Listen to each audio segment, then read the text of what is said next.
one more problem where we practice our method of elimination, and let's make sure it's a good one. And I think it will be. So, find the general solution for x double prime plus y double prime minus 3x prime minus y prime minus 2x plus 2y equals 0. And 2x double prime plus 3y double prime minus 9x prime minus 2y prime minus 4x plus 6y equals 0. Okay, so, whew. Now, here's why this one really is going to stretch us.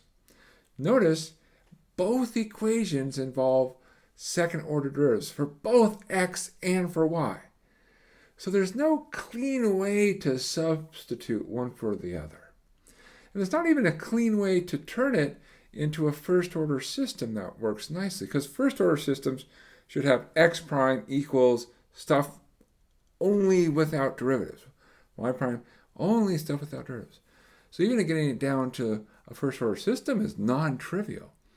So this one is really going to be like, So what do? Well, we do what we always do with these systems, right? So put all the variables on the same side. Okay, check, done. Now, we're going to group the x's and the y's. Ooh, I haven't done that yet. Okay, so we'll start there. So we have x double prime minus 3x prime minus 2x. Okay, that's that part. Plus y double prime minus y prime and plus 2y. Okay, good. First equation, do the same thing for the second equation. 2x double prime minus 9x prime minus 4x plus 3y double prime and minus 2y prime plus 6y equals 0. All right. Now, the reason we're doing this is we want to factor out that denotation. So we've got to go into the denotation, and we're going to pull stuff out. But we can't really start doing everything until we have x's and y's together. So that's why we were doing that. Okay, so remember, two derivatives, d squared. One derivative, d. No derivatives, don't really need to do anything. So an expression like x double prime minus 3x prime minus 2x, well, that's going to become d squared minus 3d minus 2, and then the x comes out. The y double prime, d squared, the y prime, d, the 2y, 2y comes out. All right, same thing for the next line. And you just work it through. Nothing too surprising. Once you get the hang of it, you just follow it. You know, in some sense, I say this a lot, probably because it's true, that the further you go, it's not that we're going to do any one single computation that's hard. It's that there's a lot of little computations and a lot of copying. So be really careful with your copying, because it's going to be an important thing to be able to do. All right. Now, we turn this into our matrix form. Okay, so as a matrix, we're going to group these coefficients. And so we have d squared minus 3d minus 2, d squared minus d plus 2, 2d squared minus 9d minus 4, 3d squared minus 2d plus 6, xy equals 0, 0. Okay, now, from what we've done before, there's a couple of things that we're going to see for free. We're going to get to a differential equation for x. It's going to be the same differential equation for y. And because we have zeros on the other side, see those zeros? It's going to be equals 0. So we're getting close to our halfway point. What does that mean? Well, we'll see it when we get there, right? Okay, so punchline is we're going to just work to find an equation. So Well, now we need to take a 2 by 2 determinant.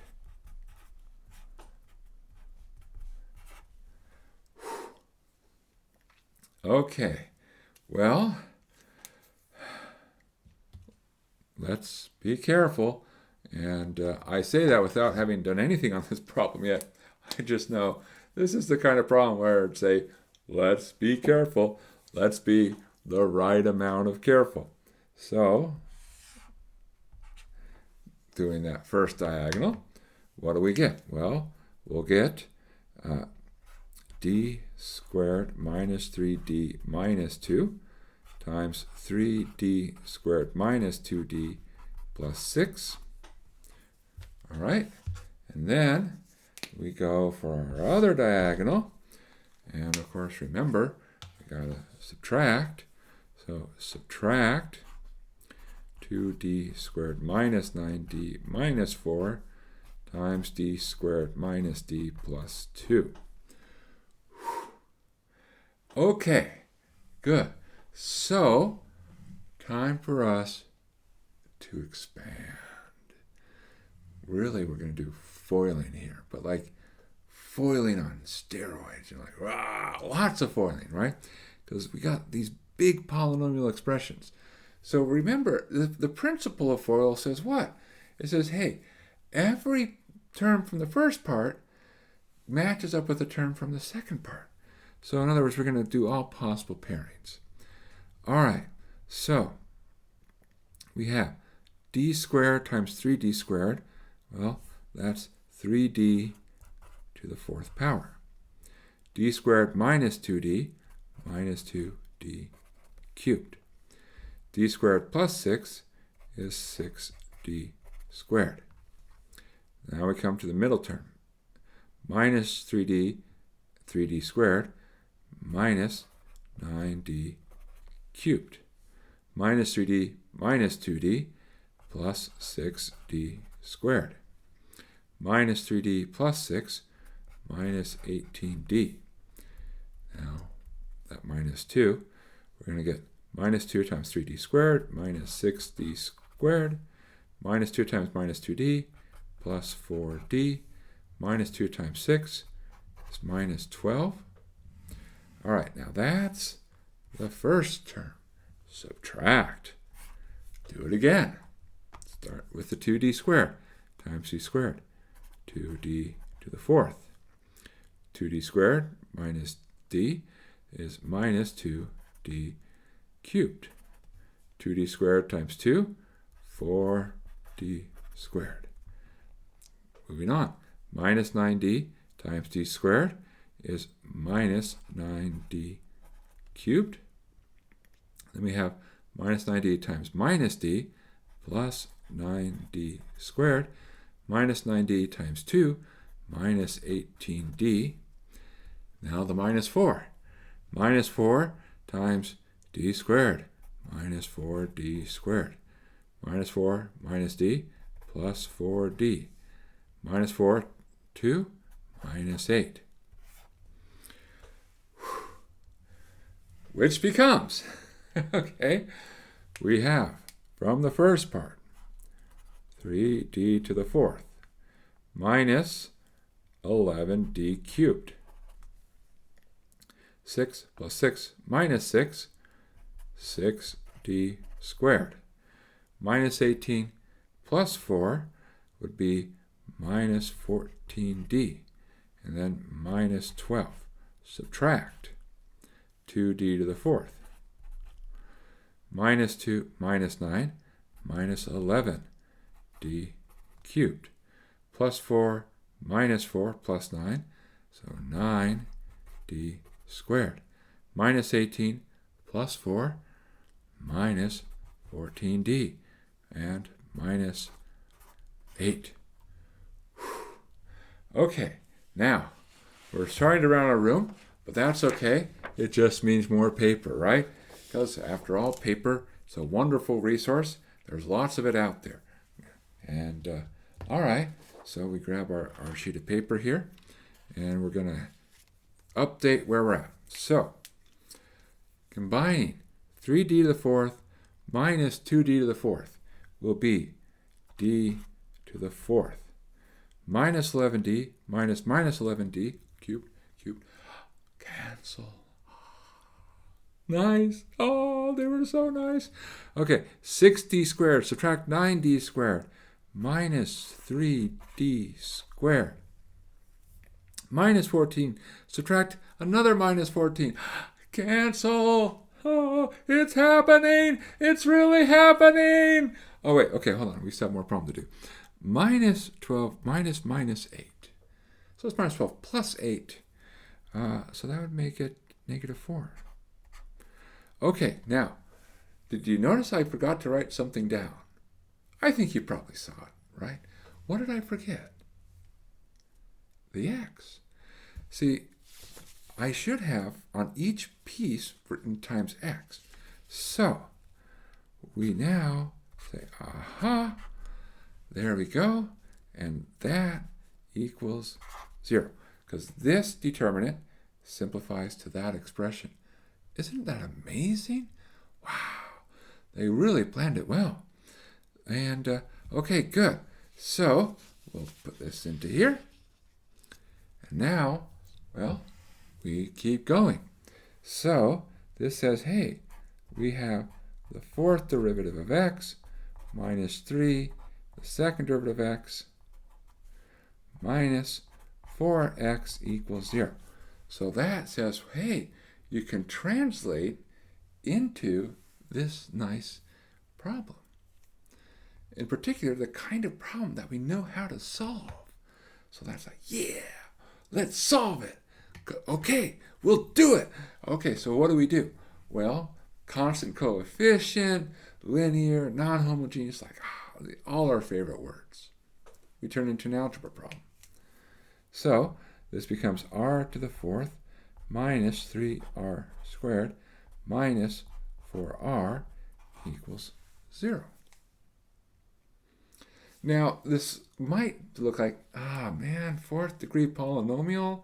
How do we do it? But is it really a fourth degree polynomial? Well, yeah, of course it is. But is it really? See, when you look at it, you're like, well, it's kind of missing the cube and the first power. It's like all the powers are even. So we could also have thought of this as r squared squared. Subtract 3r squared. Whoops, there's no 4r. Steve, that's why you check your work. It's good to catch your mistakes early. The sooner you catch your mistakes, the better. All right, so really it's a polynomial in r squared. Say, okay, well, great. Can we think of two numbers that multiply together to negative 4, add to negative 3, and we can think of two numbers that do that. R squared minus 4 and r squared plus 1. Because you can check, right? R to the fourth, then plus r squared minus 4r squared minus 3r squared and minus 4. Well, r squared minus 4 goes a little bit further. R minus 2, r plus 2.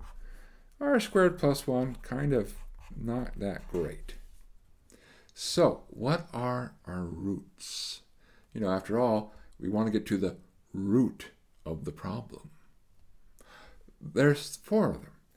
So we have positive 2, negative 2, and plus minus I. All right, good. So we're now ready to say, what does x look like? Well, x looks like something e to the 2t plus something e to the minus 2t, because there's the 2, the minus 2, and the plus minus I says, well, let's be something cosine t, something sine t. And we're like, yeah, nice, woohoo! And we're like, we got the x! Wow! We're doing it! We're doing it! But that's a big box. What are we missing? Well, we have to go back to the original problem, right? The original problem said, find the general solution involves both x and y. So we're halfway. But we're about to speed up a little bit because we say, when we solve for y, we're still going to have 0. It's still the same determinant. It's still going to have that same computation, which means that really all the stuff is the same. And so we're like, cool. So how does that help us? Well, it basically says y has the same form. So that says, y looks like some constant, e to the 2t, plus some constant, e to the minus 2t, plus some constant, cosine t, plus some constant, sine t. And now you might be wondering a couple things. Why did you pick different constants? Don't we already have a, b, c, d? Well, yes. The problem is the a, b, c, d for x may not be the same a, b, c, d for y. So, in other words, the constants might be different. Now, that being said, there's a new problem. Because if we go back and look at our differential equation system, we say, okay, what's the highest derivative for x? Well, 2. That says when we solve for x, we should have like 2 choices being made. What's the highest for y? 2. Which says, well, really there should be 2 choices for y, which means that there should be a grand total of 4 choices that we get to make. Now, choices is another fancy way of saying constants. So we should have 4 constants. Well, what does that mean? Well, it means if you look here, there's 1, 2, 3, 4, 5, 6, 7, 8. And it turns out, true fact, 4 and 8 are different numbers. So now we're like, what? How do we resolve this conflict? And you're probably like, hey, Steve, maybe we do go back to A, B, C, D. And it's almost that. Almost. Here's the thing. It turns out that E, F, G, H are not completely new. They do tie to A, B, C, D, but it's not as simple as 1-to-1. Okay, so if it's not that simple, what do we do? Well, what we have to do is say, how do these constants relate? And so, in fact, that's such an important thing, we'll even write it down. So our great question, how do our constants E, F, G, H relate, I can spell relate, to A, B, C, D. And once we figure that out, then we say, now we really know what y looks like, and life is good. So how do we get there? Well, the answer is we go back to our differential equation. Now, we actually have 2 differential equations. Which one do we pick? And the answer is it probably doesn't matter. We just pick one. Now, when I say probably, because, there's a lot of, sometimes in some equations, just everything cancels out for one of the expressions. So maybe like the e to the 2t completely disappeared. Like, whoops. Well, in that case, use the other expression. But that's unlikely. So you just pick one and run it. So in particular, idea. Here's our idea. We have expressions for x and for y. So we have these 2 expressions. We have this differential equation for x and for y. We are going to plug these functions into that differential equation. And if we just are patient, things will come out. All right. Well, I think we might want another page. Okay, so let's see what we have. So we're going to write down a couple of things here. We'll write down our original differential equation. I'm just going to use the first one. Again, no real reason why, but I have to use something. All right, then, on this same piece of paper, we're going to write down the form for x and the form for y. So we have x is a e to the 2t, b e to the minus 2t, c cosine t, d sine t, and y is equal to e to the 2t, f e to the minus 2t, g cosine t, h sine t. All right. Okay. Whew. You ready? Of course you are. If not, go ahead, pause the video, take a break, get up, walk around. This next computation is going to not be hard, but might test our patience just a little bit. But that's okay. You know, patience is a virtue. So, here we go. 0 equals, okay, so we're going to take x double prime. So x double prime, well, that will be 4a e to the 2t. Here, two derivatives, 4b e to the minus 2t. Two derivatives of cosine will be negative cosine, because it goes cosine minus sine minus cosine. So minus c cosine t. And then two derivatives of sine, negative sine. Cosine, cosine, negative sine. All right, so minus d sine t. Okay, one term down. Y double prime. So, two derivatives, 4 e to the 2t plus 4 f e to the minus 2t minus g cosine t minus h sine t. It's actually pretty simple. It's the same form, so it's the same derivatives involved. Okay, minus 3 times x prime. Okay, so here we go, x prime. 2a e to the 2t minus 2b e to the minus 2t. Derivative of cosine is negative sine. Now, I'm going to write it over here. The reason is I'm lining my functions up.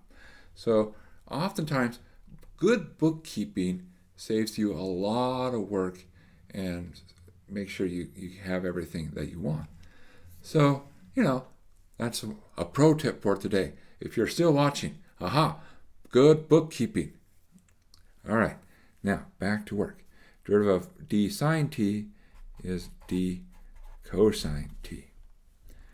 All right, minus y prime. Well, that's going to be very similar to e to the 2t minus 2f e to the minus 2t. Then minus g sine t and h cosine t. Okay, we're in our home stretch. Minus 2 times x. And now we just copy.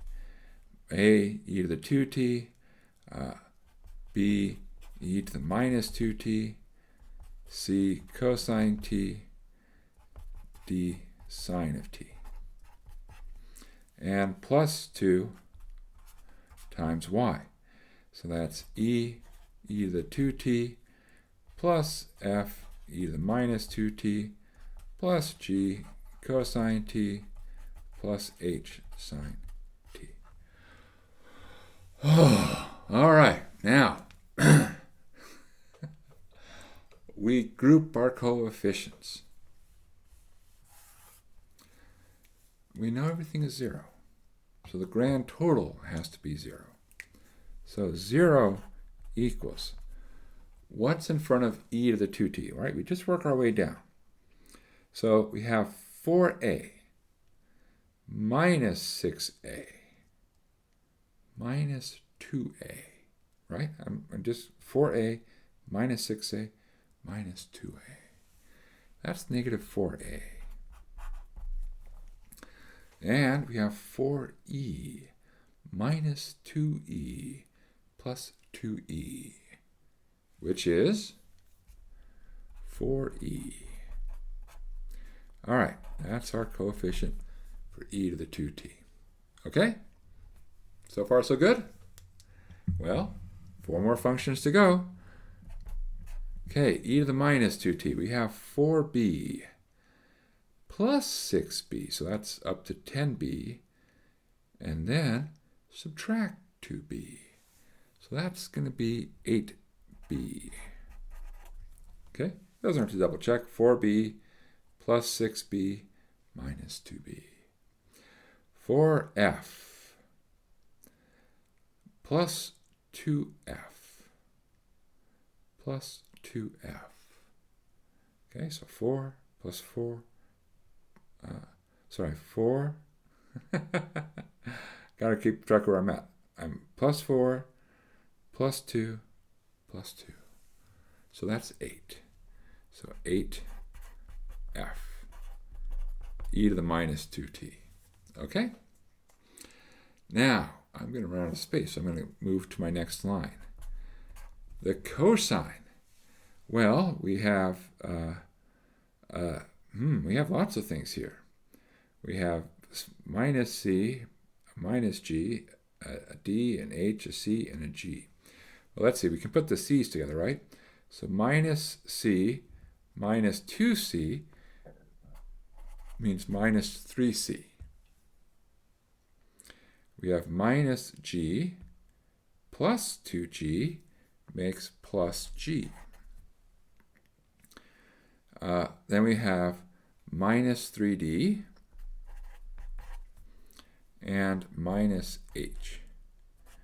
That's e to the minus 2t. Oh, sorry. Ah! My eye caught that. Oh, silly eye. Don't look in the wrong place. Look in the right place. Plus. Okay, similar process. Minus d minus 2d. That'll make minus 3d. Minus h plus 2h plus h. Then we have plus 3c and plus g.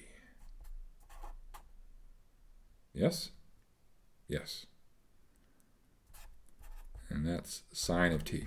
Now, it's perfectly reasonable to double check your computations. So don't be like, I can never double check.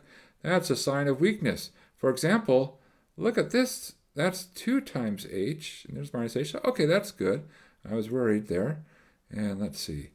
3c, g, yep, that's good. All right, I think that's good. Now, we start saying, hey, it has to be the case that each one of these equals 0. Now, some of these are easier to work with than others. So, as an example of something that's easier to work with, we say, hey, look at this first equation. Minus 4a plus 4e equals 0. Well, that can only happen if a equals e. So it says, oh, we can replace e by a. 8b plus 8f equals 0. Well, you can divide out by 8, and you can say, oh, well, f equals minus b. So now we know how to replace e, and we know how to replace f. The other ones are going to be more interesting. Well, what do we have? Well, okay, so we have, I'm going to write this as minus 3d. Let's see, wait, hold on. You always have to slow down. What is it we're trying to do? We're trying to replace g and h in terms of our other variables. So we're going to put g and h on one side, c and d on the other. That's our plan. Okay, now I know where we're going. So we're going to say g minus h, so that's g minus h, has to equal 3c plus 3d. And here, g plus h has to equal, and now it's minus 3c plus 3d. All right, and we want to solve for g and h in terms of c and d. Well, okay, so you can do things such as if you add, you'll get 2 times g, the c's cancel, and then you say, oh, that's 6D. So you say, oh, well, that means that G is 3 times D. Now, once you know that G is 3 times D, you say 3 times D plus H equals minus 3C plus 3D. The 3D's cancel, so you say, oh, H equals minus 3C. So that's the key. We now know what happens. So if we go back to this question we had, we said, hey, we have this E, F, G, H. How do they relate to A, B, C, D? And we now know the answer. We know that E is really A. Okay? E equals A. F is negative B. G is 3D, and H is minus 3C. So, with all of that work done, and I think we all agree that was work, we're now ready to finish the problem. So, x equals this expression, y equals a e to the 2t minus b e to the minus 2t, and then plus 3d cosine t, and minus 3c sine of t. Done. Wow. We did it. That was a lot of work. But you know, it wasn't an easy problem, and sometimes problems take work. But I don't want you to be turned off by the it was a lot of work part, because no single step was hard. It's just there were lots of steps. So patience. Be patient. You can do this. And I believe in you. You're wonderful. You're great. All right. Well, thank you for being so patient and working through it with me. And I hope to see you again. Bye.